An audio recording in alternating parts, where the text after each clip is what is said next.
Okay, so to answer the question on finishing the shapes and keeping energy in the hand. So the problem that you saw was that the person I was rolling with and observing them roll, they weren't really fully completing the shapes. So from a structural standpoint, if we come and look here, right?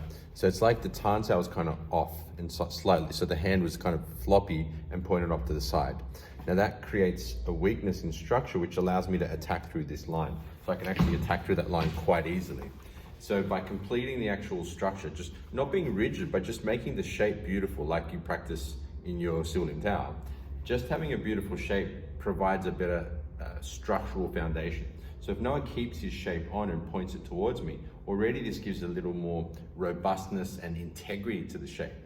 Now, the next point, because he's actually quite good, and he's been training 12 years, but which you said in the comment, in the message, but he's been training 11 of those years in our lineage. So he's only been here with me once a week for the last year. So he's not a 12-year student of mine, he's a 12-year student of Wing Chun in our lineage, but hasn't trained 12 years for me, because after 12 years, I'd hope his shapes were better. Anyway, so structurally you want to have integrity, and he has a good structure, but the thing is he's trying to make that jump from structure to state, which sometimes can lead to a deficiency in that you're trying not to use force. So what I was trying to get him to do is infuse the spirit in the center. So get a good feeling, quality, and an uprightness of sensing in the center, and then sense his hand as well, in order to connect the energy from the center and the structure as well to the hand. So if Noah consciously has a floppy hand and no structure here, right, or no intention or no sensing of his hand, you'll see it's very easy to collapse. Whereas if he has a good structure, firstly just structure only, so he senses his structure, spine tall, senses the structure, now he has, of course, a lot more structural integrity.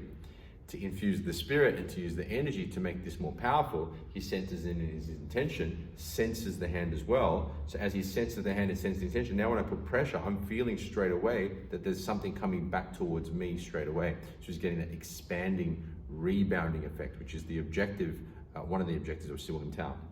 So as we roll, keeping a good shape gives you good structural integrity, but keeping a good state, so sensing the center, sensing the etheric body, infusing the spirit, and bringing that into the whole, because my master would talk about infusing the spirit into the center, but then infusing it into the whole body, which requires you to sense, move, and see, and really infuse it into the whole space. So for example, if I'm floppy with my hand and I'm just structurally focused, it creates a pathway for Noah to be able to hit through.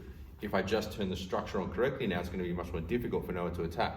Whereas if I turn the state on, then now it's going to give a sense of rebounding towards him. So, you know, the sensing of the hand and having energy in the hand still has a level of structural integrity and also a fullness. It's not that you're rigid and unable to attack, because I can understand what you're talking about when someone says to keep the hand loose so that you can fire forward from that, but that's a different type of power generation. That's keeping a sense of relaxation so you can fire it out fast to attack. Whereas we're thinking about being able to go slowly and still maintain power, even if Noah's trying to stop me, via maintaining state, which then means you can hit through with power by maintaining state. So I hope that answers your question. And yeah, love the questions. Keep firing me away, and I'll answer them as they come. Peace.